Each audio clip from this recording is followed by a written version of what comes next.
Yeah. All right. Well, anyway, I appreciate you guys having me in here I'm here in San Diego. This is our first remote podcast that we're recording. And across from me, I have Martin and Krister from Web Manuals. So thank you. Thank you for making your way all over. Yeah, thank all you. of the states you. here. Yeah, no, it's been good. I was talking this morning. It's like this is the first 2 weeks that I've been out on the road, visiting face to face with people in like over 18 months. So it's been good. Got to come out here. It was beautiful out today. We got to hang out on the rooftop here on your new office and check out the sunset. It was magical. It's San Diego. What can I say? It's beautiful every day.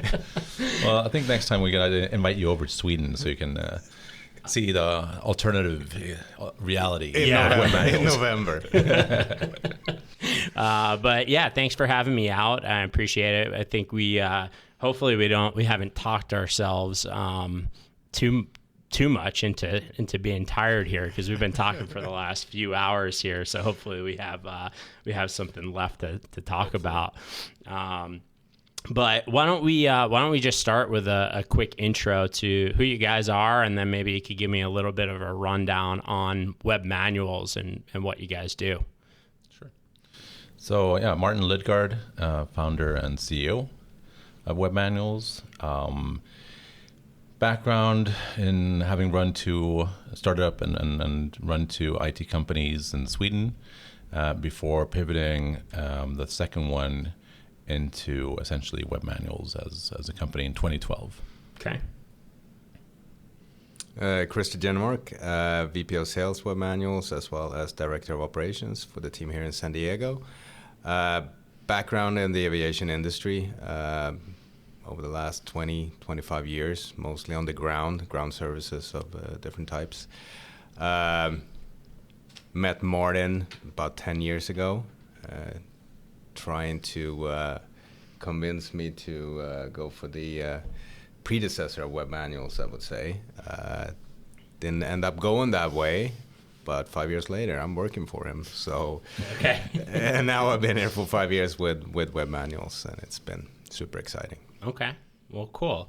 Tell me about Web Manuals. What do you guys do? I mean, I know what you guys do. At least I have a good idea on what you guys do. But what's your product and service, and who you're working with? Well, Krister, you're obviously VP of Sales, so I entrust you with that sales pitch. Thank you. I appreciate that.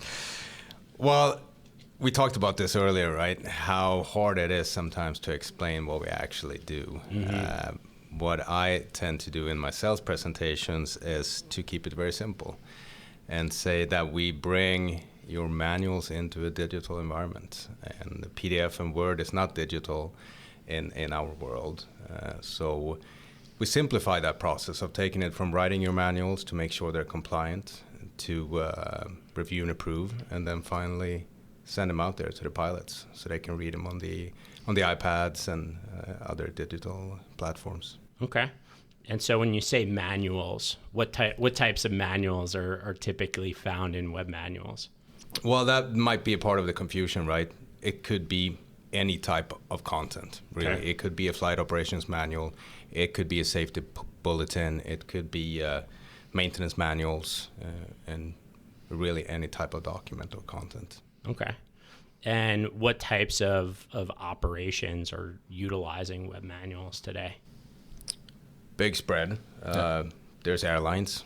There's regional airlines, business jet operators, corporate flight departments, different type of mission operators, helicopter operators, as well as unmanned operations, mm-hmm. Drone operators. As of lately, also a surge in the eVTOL area, urban transport as well. I think what we've seen during the pandemic is suddenly a lot of news segments starting to show interest.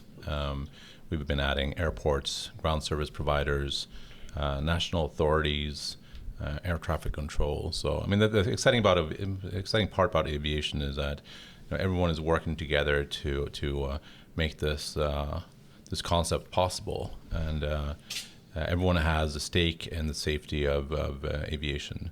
And I think more and more the realization is that even the people on the ground that are not actually up in the air are essential components in the safety and the continuous operation of aircraft.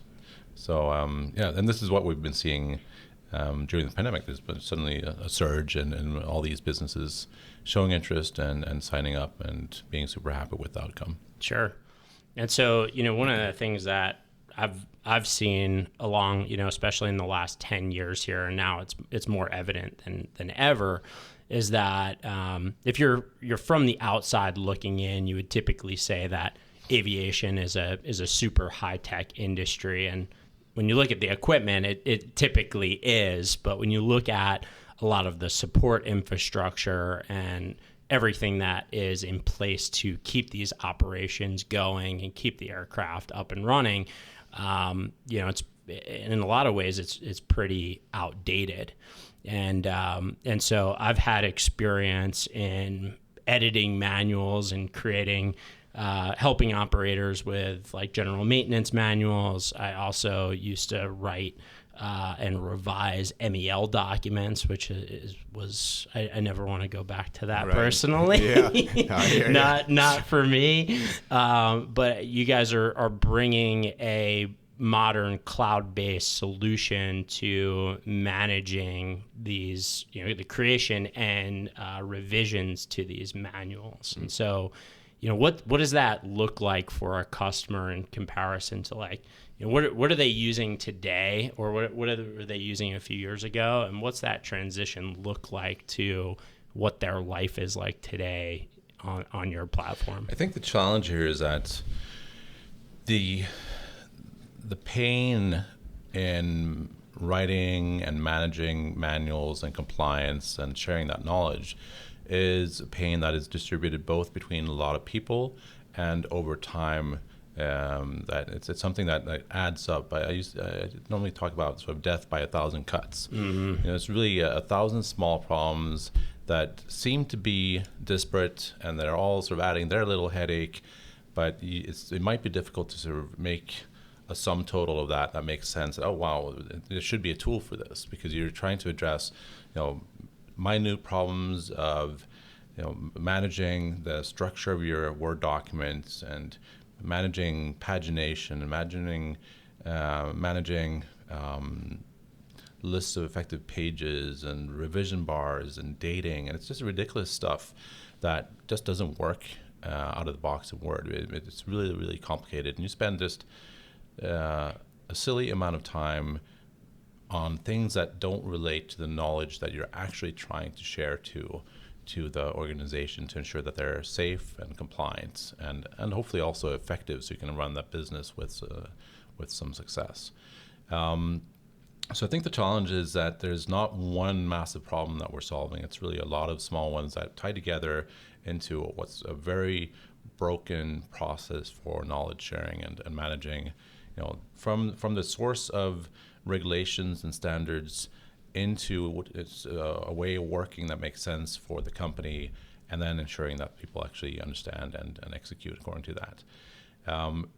What we bring in is an end-to-end solution taking care of the compliance, the writing, the approval, and the distribution of these manuals. And once you're in that system, you'll be very comfortable, and you'll see that you spend probably 90% less time, saving several thousand hours a year for even a small operation, and you will become more agile, quicker to adapt to new operational, to new regulatory or new commercial circumstances, and it will be something that drives your success moving forward. Yeah, it's been. I know that we used to have a bunch of mutual customers, and I know that customers, once they decided that they were going to make the change and invest in a product like this, they saw some big benefits in doing so. But I know that change is tough in this industry for a lot of operators, and it's not always super easy to get those benefits across to them, have them change, because this is also, it's not only changing software, it's also changing their processes and their day-to-day, right? So what is it? What would you say the biggest obstacle is in getting in with a new operator? And what does that process look like in getting them onboarded? Right. It depends a lot on where you come from as well. And as you said, you're in an industry where we have aircraft for, millions of dollars, very modern, doing amazing things. But then you still have a binder with paper and Post-its in to manage your new revisions. And we're still, in some cases, coming from there. Yeah. Actual binders with Post-its with notes of your next revision. Then we also have, more modern ways of doing it, but still not very efficient. So for us, when we come in to that situation with this company, we need to identify the change process. What does it mean for them to get to this next level of efficiency, right? And we have a strong customer success team that are very proficient in doing that, and that have onboarded many customers coming from different backgrounds and can ease that process. But it is change management. It is a new way of working. And I would say, though, when you get across that first hump and you see the first benefit, there's a lot of smiles in the room, realizing that, wow, I just saved 50% of this day in time dealing with my document. And as Martin said, down the road, we're looking at 80-90% of savings in time. Yeah, and I think that smile it might be a silly thing, just realizing, wow, this is the last time in my life that I updated a list of effective pages manually. Yeah, 100%. It's ridiculous. It's like that insight, it just brings a smile on people's face, because that is a single page which adds zero value to the end user. It is just an artifact of broken processes and regulatory requirements that adds days of work. And suddenly it's just a push of a button and it's done. So yeah. And you get people that we had a customer recently that referred us to another company that ended up being our customer, and he was helping them with their manual. And he asked them, "Do you have web manuals?" They said, "No, I'm not doing it. Get web manuals, and I'll help you. Otherwise, I'm not." As somebody who has messed around with effective page or the effective pages section of a manual, it is an absolute nightmare. And just to have that done automatically, I think probably could pay for itself. Yeah. As those pages start sliding and all the revision bars and everything like that, it's a nightmare. Yeah. But so you guys are moving along. I know we had talked a little bit earlier today. You've seen good growth over the last few years. How long have you been at this for now? When did you start this? So we're coming up on 10 years as an independent company. So big celebrations coming up in March next year. Cool. But the product was already developed in its previous company starting 2008, 2009. So it was something that came from doing different types of web development projects for our customers, and one of those customers being a small airline. And they came back to us after having launched a fairly straightforward web solution for them, saying, well, we actually have this thing where we're sending out paper binders to about 100 pilots across the world, and it's painful, and it's costly, and there's so many mistakes. We're IOSA certified, and it is killing us. Could you solve this? And in the end, we built a fairly straightforward solution of distributing PDF documents. We came back after delivering this, just sort of following up, how did it go? Is it working? And they're like, well, in actual fact, we're able to put these two full-time document managers onto something more meaningful, and we're saving probably $100,000 a year in expenses. And they were able to just become more quick to adapt, more fluent in running their operation. And of course, we realized that this is a huge saving for them. Here's probably an opportunity for us to do something similar for other clients. And of course, the exciting part about aviation is that it's global. It's very consistent and similar across different countries and continents. So there could be a very interesting opportunity here. And step by step, this has evolved together with customers, and we've been actively involving customers in open innovation workshops and different ways of listening to customer needs into, from just the distribution into having the authoring side, into adding on the whole regulation database for compliance linking, and then finally in the end adding on the apps for pilots. So it's been a step-by-step process together with customers to understand, how far can we go with this. And so we started off with I think 8 customers back in 2012. We today actually hit 400. So that's awesome. a bit of a marker. Yeah. Congrats. Thank you. And a consistent growth year on year. The client base has been growing probably around 40% year on year, and we're super happy with that. And still, looking at the industry, that's probably just a little drop of water in the big scheme of things in terms of how many operators there are out there globally, and especially adding on all the non-flying aviation operations with ground and flight academies and so on. So there's a very exciting potential moving forward. Yeah.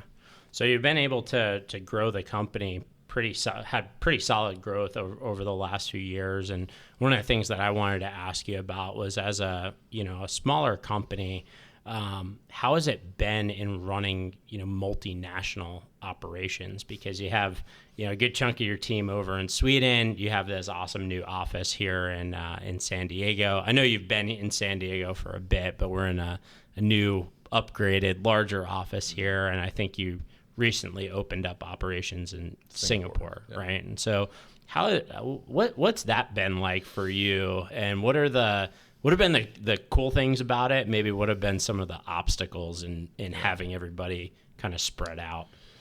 So, the story is we started off in 2012, and that was just on the back of the financial crisis. On top of that, there was the ash cloud, which was a massive turmoil in the European aviation industry. I don't think there's been anything since then, possibly ever, that has had that impact on aviation. Please let me know if I missed something. So it was a tough start, and we felt that Europe is probably not that keen on investing. So we actually started off looking at the Middle East as a first export market. Mm-hmm. So while we're just starting up the company and sort of the separation from the old business, I was down in the Middle East about a week every month trying to get that moving. That didn't really work out for various reasons, but as it happened, we were gaining some clients in Europe in the interim. And after about a year of failing in the Middle East and having unexpected success in Europe, we realized, okay, this is not working, so let's sort of loop back and reflect on where we're at and what we're going to do.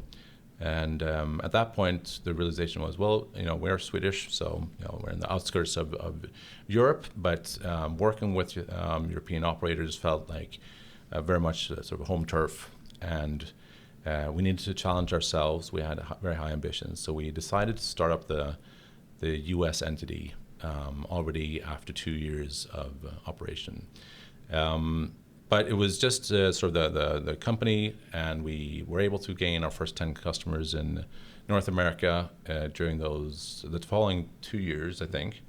And at that point, we felt that we had enough traction, enough revenues to actually have the chance or to be able to take the risk of starting up. And that's when Krister, you had your parallel sort of internationalization of yourself and your family? On myself, yeah. Yeah. Yeah, so I had moved to the United States a few years before that, working for a U.S. company out of Seattle, but I was based down here in San Diego. But when the opportunity presented itself, and me and Martin stayed in close contact there, during that time, and in 2016, April 2016, we opened the office here in San Diego with one desk and me. And going back to your question there, running a global organization, especially at that stage, when we were not that many in Sweden either. I think we're maybe 12 or 14 or something like that. Correct. Or not even that, maybe. No, I think we were around 10. Yeah. And me alone here in the U.S. Was that lonely? Yes. It was very lonely. And getting the mission, okay, here's the U.S. market, go get it. Mm-hmm. And there I am in my office.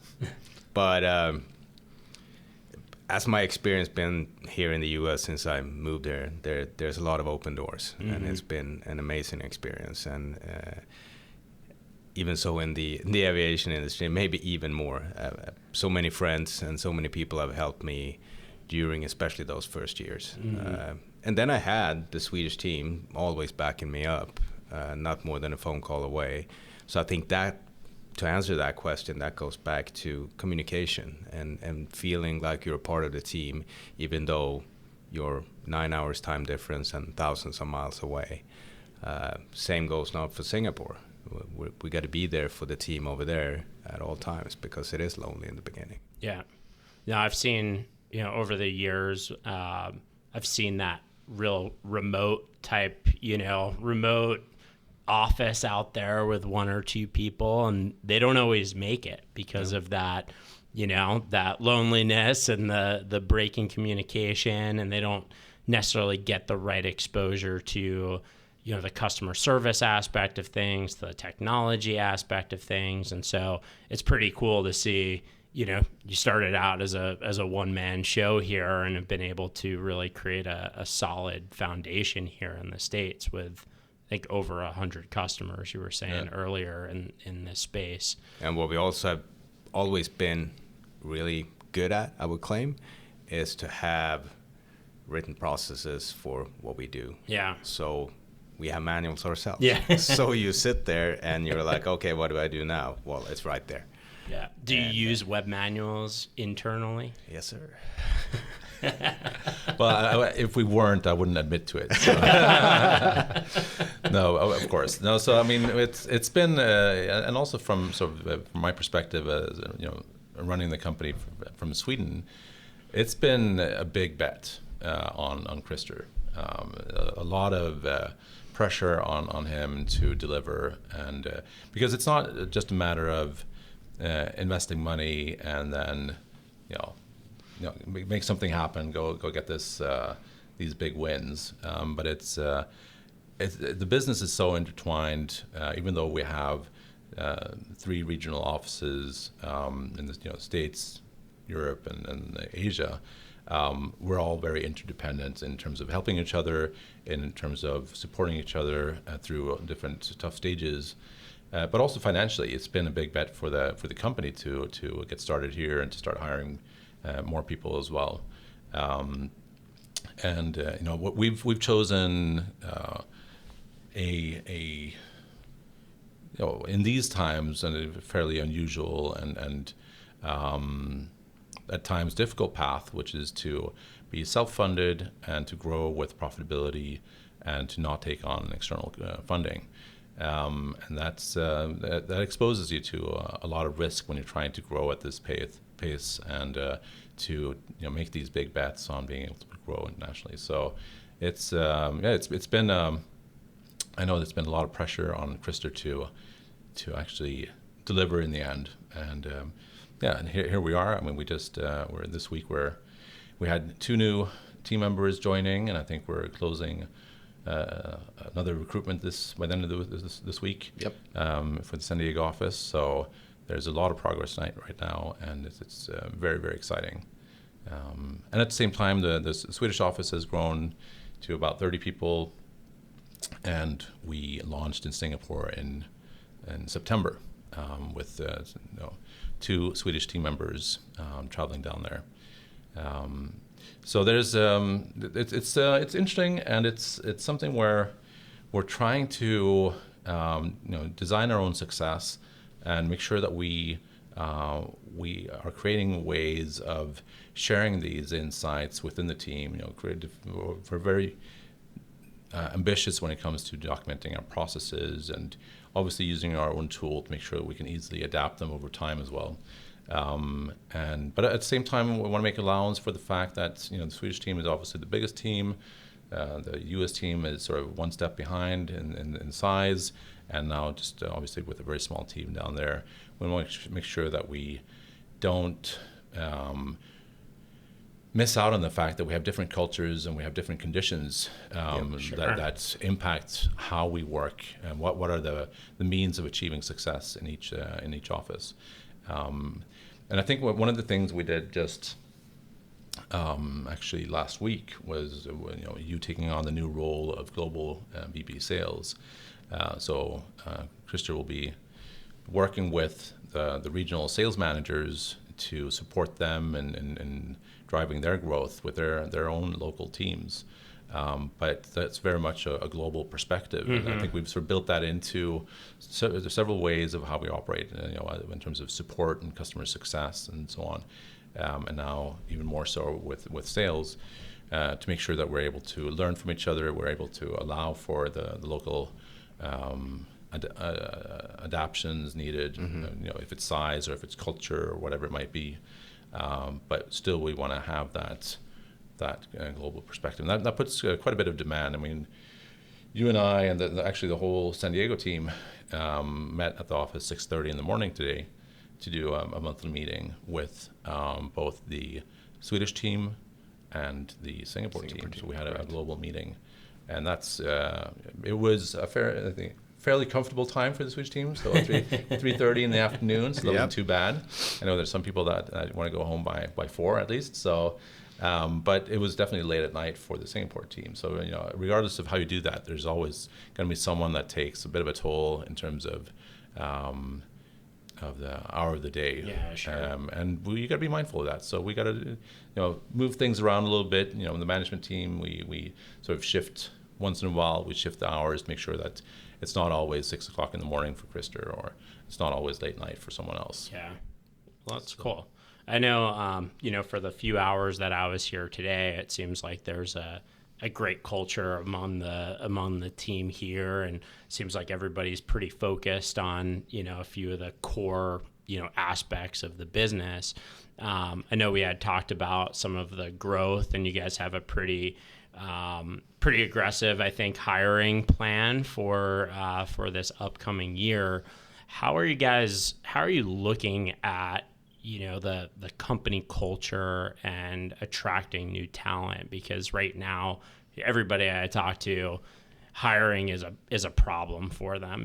Getting people in the door, and frankly, keeping people is really tough in today's market. So how are you guys looking at that? It is challenging. Yeah, it is a market out there that is very unique right now. You mentioned culture. The culture within Web Manuals is very strong and a big part of us. And I think also that's how we attract new employees. Mm-hmm. The people we interview, that's one of the initial questions in the screening interview. What are you looking for in culture? And that's where we need to have a good fit for both.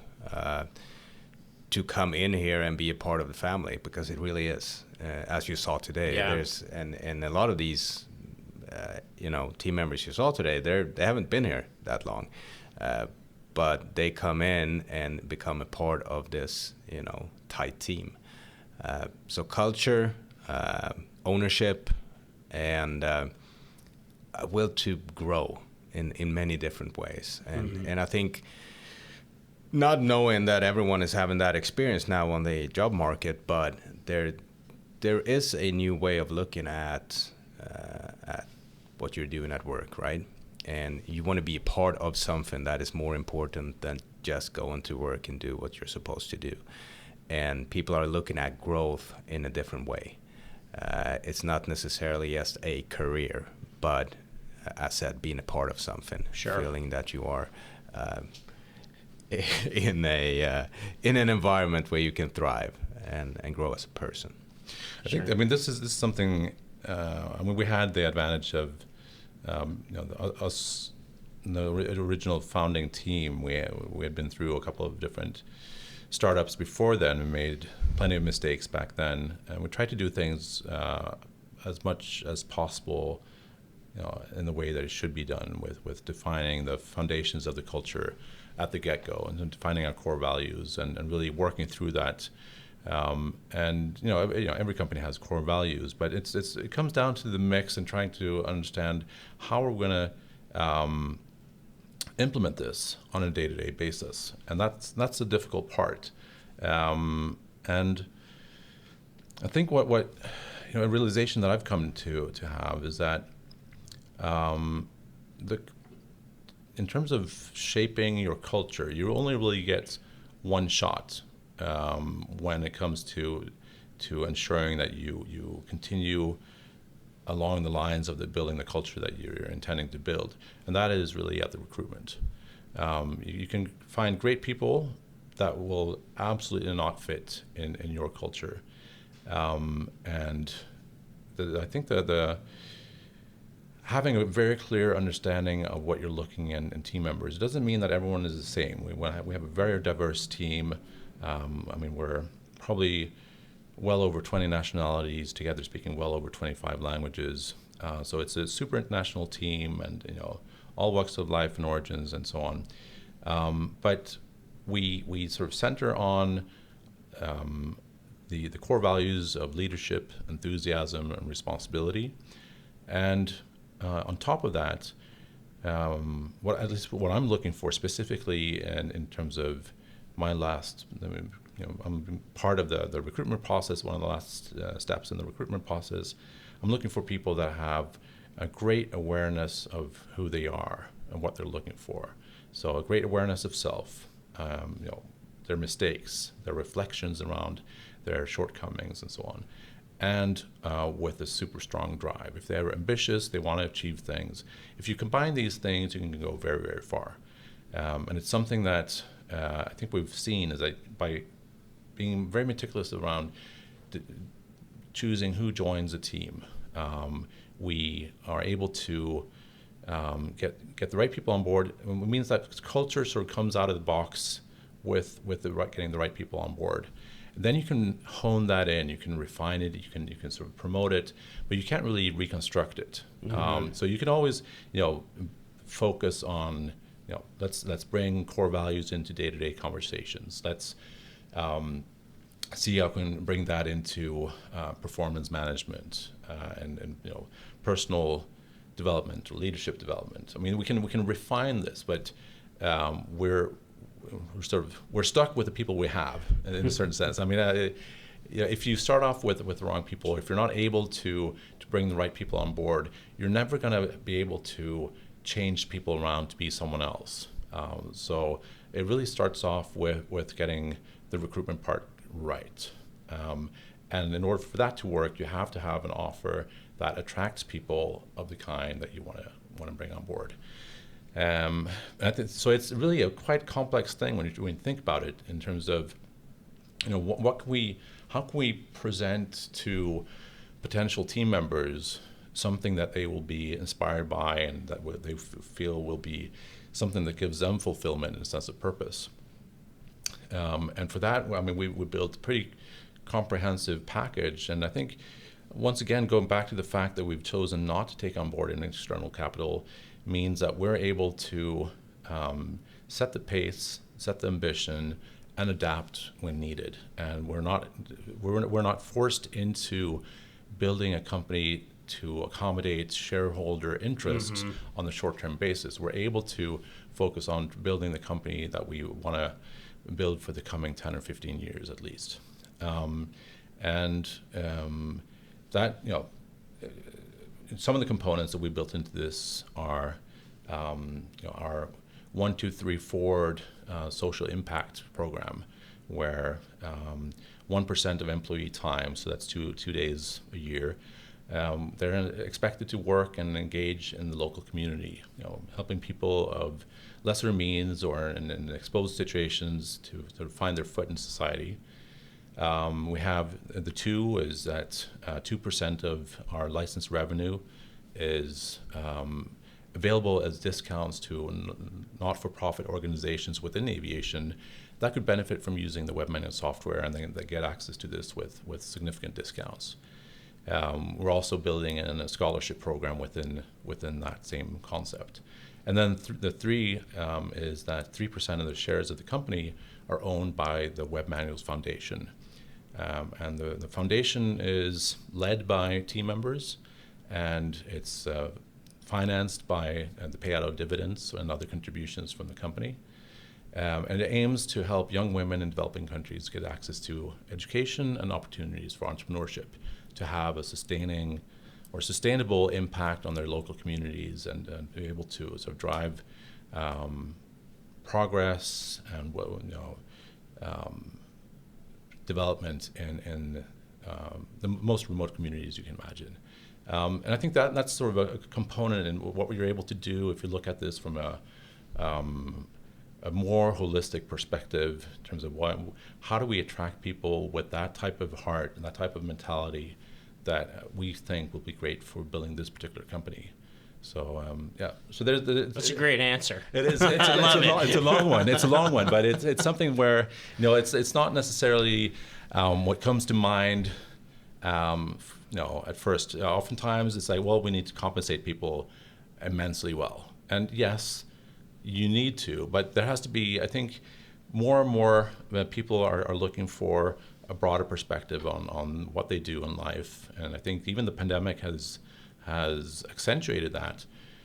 In that, I'm sitting here, I'm wasting my life away working from home, and I have no interactions. And what is my purpose? Why am I doing this? So I think one of our strengths is the ability to provide an exciting growth journey combined with a larger perspective on doing something good for the world. And being a part of a group of good people. Yeah. That's what I constantly say. It's good people. And that doesn't mean they're not top performers. They still are. But go into work and you spend a lot of time with the people around you at work. I spend more time here than with my family, in general. And sorry, I'm keeping here. What is it, 6 o'clock, 6:30 at this point? Exactly. But this is a part of my family. That's how I see it, right? And I think that's how we grow closer together, and we're able to accomplish amazing things if we look at it that way. No, that's awesome, because I think especially today, because the market is so demanding and things have changed so much in regards to remote work and the options available for people, that you could live in the middle of the country and be working for these Fortune 500 companies remotely. And so there's a lot of options for people. And I think, though, as I'm talking to leaders that are looking to hire, they're looking at it in, okay, well, we just need to up our compensation, or we need to figure out, we have to have the best perks. We need the best kitchen. We need, happy hour. We need, work whatever hours you want.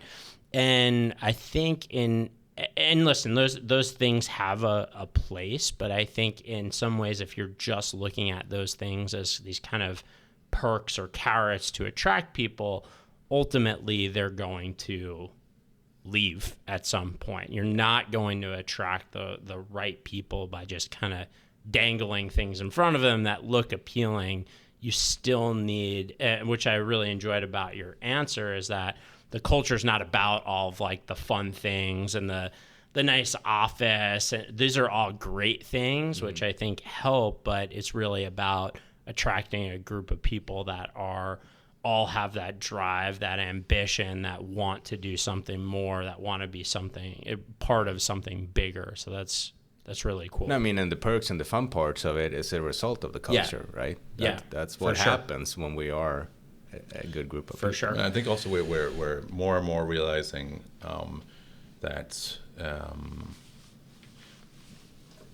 that we have to have our competitive edge in the type of, in our offering to existing and future employees.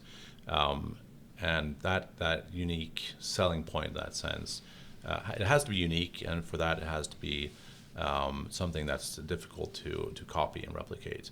And I think for us, I imagine that the fact that we have a very clear social impact program in place, and the fact that we're able to define our own pace, our own priorities, and have that liberty of putting together a total offering that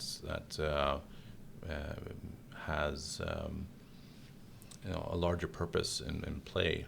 I think that is definitely a unique component. Yeah, it's very cool. And I can appreciate, you had mentioned, I was going to ask you actually about, being a bootstrap company, and, a lot of companies are out there and they're looking for funding, and there's obviously a reason to do that. But I know that you've been at it and you've been growing based on your, profitability and investing back in the company. And it's been cool to see, because I don't know when's the first time we had talked was a few years ago, and it's cool to see that you've stayed on this trajectory. Things are going really well. You're growing even through last year and the pandemic. You guys had seen good growth, so it's really cool to see that. Thanks. Yeah. I guess as as you're scaling up the team, and I know that you guys had launched kind of a new version of your platform last year. It was what do you call it? Version 8. Version 8. Yeah. So that's out there. What does the future look like for web manuals, and where do you guys go from here? Well, seeing that we have a very ambitious team, and we actually covered this on the last offsite activity here in September with the whole team. We had a very interesting discussion about growth. Is it something we want? Is it something that's good for us as individuals in the company? What do we get out of it? And it was a super interesting discussion with so many dimensions of personal development and career development. Obviously, compensation was one, but I think the excitement of winning together was sort of one of the foundational components of what came out of that conversation about growth. And so, at times, as a founder, you're expected to be the main driver of ambition. But I felt I was even in the back seat, because here it was a team of 40 people that were all Right. super on top, really excited about what we can achieve together, and how that will create new opportunities for us as a team and for us as individuals. So yeah, looking ahead, we're obviously aiming to continue growing. We're right now looking at growing the team by about 50%, so going from about 40 people to 60 people in the next 12 months. We're going to strengthen our presence in the States. We're going to strengthen our presence in Asia as well as in Europe. And most likely keeping at a growth pace of around 40% year on year. That's, we can definitely keep doing that for the next 5 or 10 years in aviation without having to do really anything else. There is a huge market out there. It's growing. It's evolving. There's some really exciting things happening in the industry right now on the horizon that we're trying to tap into. Some great opportunities, yeah, I think we're excited about this journey. We're trying to get more team members on board. We're trying to get more partners on board. Yeah, it's a very, very exciting few years ahead, I'd say. Definitely. And with growing the team and that diversity, a lot of new input comes with that as well. And we can grow even more that way. So super exciting. Oh, cool. Well, yeah, all exciting stuff. It was good to learn a bit more about where you guys came from, everything that's going on today. And it was great to get out here to San Diego to talk with you guys. So I appreciate it. Anything else, anything you want to touch upon, or do you want to let people know where you can, where they can find you at? Well, I was thinking, because there's, there are a couple of things that are on the horizon that, and that have sort of popped up just during the pandemic, as you're starting to realize that, the aviation industry has always been very volatile and very, changing due to circumstances and in all sorts of ways. But I think we're right now looking ahead at one of the most disruptive things, and this is coming off the cusp of the pandemic, but so it's big words. But I'd say, with the some of the things going on in terms of introduction of new technology within the flight operations, such as obviously drones and regulations coming in place there, and more actors moving forward. We have the eVTOL segment, which is with urban air mobility and such. I think it's going to be more transformative than we imagine. Right now, there's a lot of talk about air taxis and so on, but I think this is going to disrupt a lot of the helicopter industry.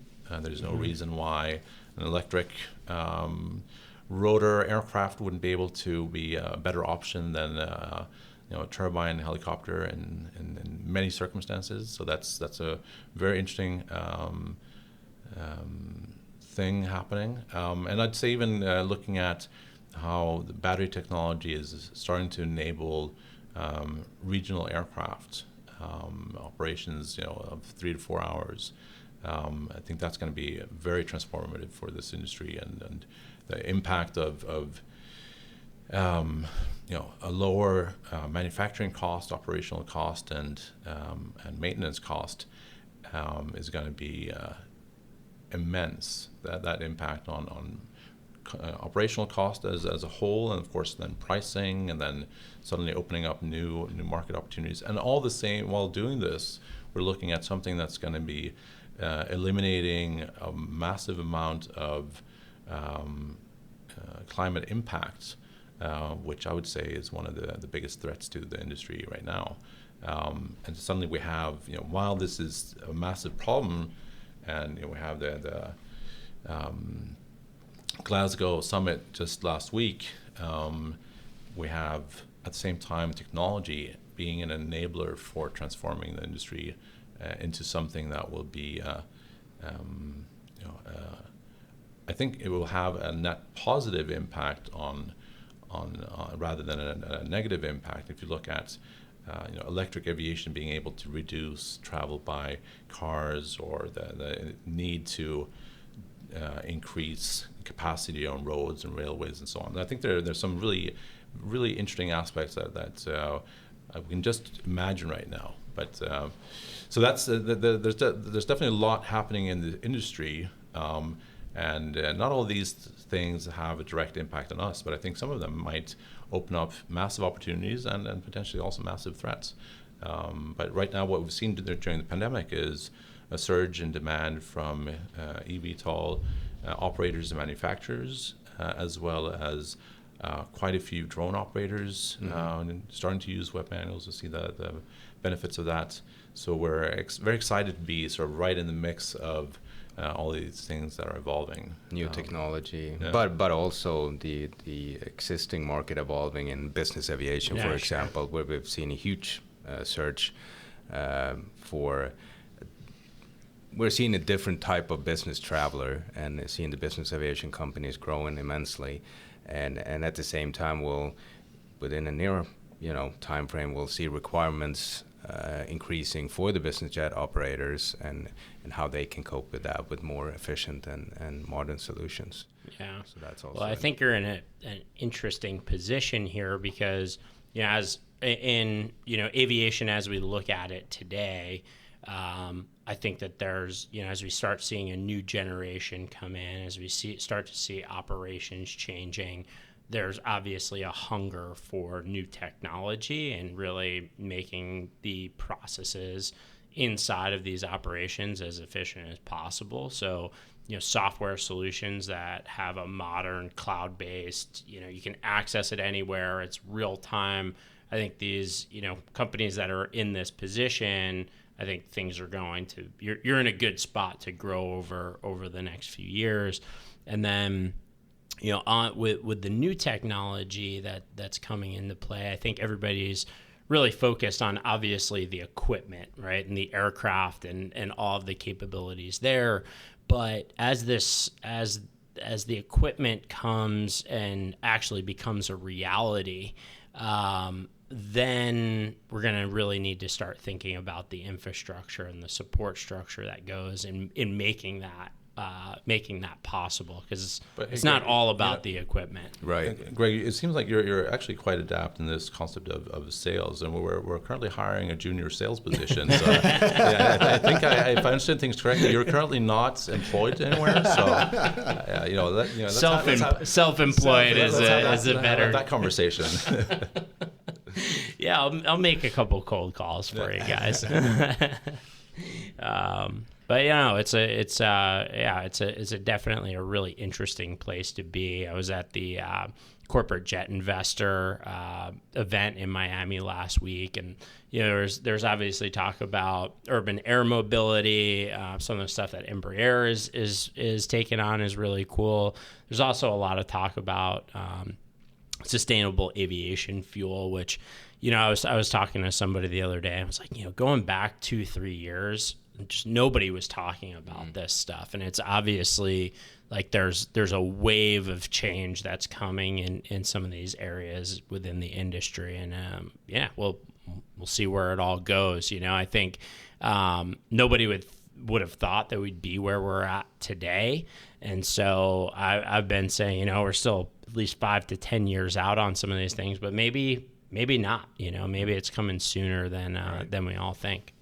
Yeah, it is fascinating to look at some of the drone operators that have been coming on board in the last year, the number of applications that you wouldn't have imagined, and how they are displacing things that would be traditionally done with, helicopters or by land, or it's just fascinating to see the immense impact that's going to have, and the ability to scale up their delivery processes and the volume of deliveries and so on, and also how that will impact existing players in the industry. I think we're just, we haven't really seen that, but I can just look at, if we look at operators that are using web manuals currently, I think they some of them will have to try to redefine how they do their business with the new introduction of new technology. And even on the airport side, I mean, you won't need fuel handling. How will that be replaced with charging infrastructure or battery replacement infrastructure? What will happen to engine maintenance? I mean, there are just so many things that are ingrained in the aviation industry since 70 years back that will be upended as these technologies are coming into play. And the biggest driver won't be climate awareness. The biggest driver is going to be financial, because as you introduce these technologies, and it's just looking at a Tesla, I think they have, like, let's say 20 moving parts in a Tesla. In a traditional car, you have over 2,000 moving parts. And that has an impact on I mean, currently you don't need to service your Tesla for the warranties to still be valid. And that says something about how robust and low cost that is. Mm-hmm. And if you translate that into aircraft, you won't need that type of maintenance infrastructure, and you're not going to have the same type of cost related to that. So I think there's so many things in this that was going to be massively transformative, and we're just not realizing at this point. But it's very exciting, a huge opportunity, but some segments are going to be needing to review these threats seriously, sure, and try to redefine ahead of time how they will handle these transformations. Yeah, and embracing change.